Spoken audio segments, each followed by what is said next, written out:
নেব। আর তার থেকেও বড় কথা, বাঙালিকে অসম্মান করা, আমাদের টুটি চেপে ধরেছেন।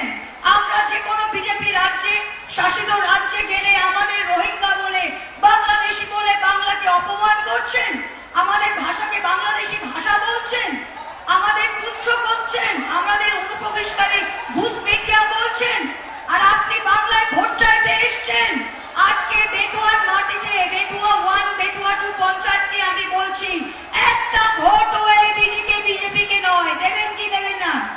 একটা ভোটও বিজেপিকে দেবেন না। আজকে দিদিমণির উপস্থিতিতে আমি প্রমিস করছি, আমরা 7টা বিধানসভা আপনাকে উপহার দেব।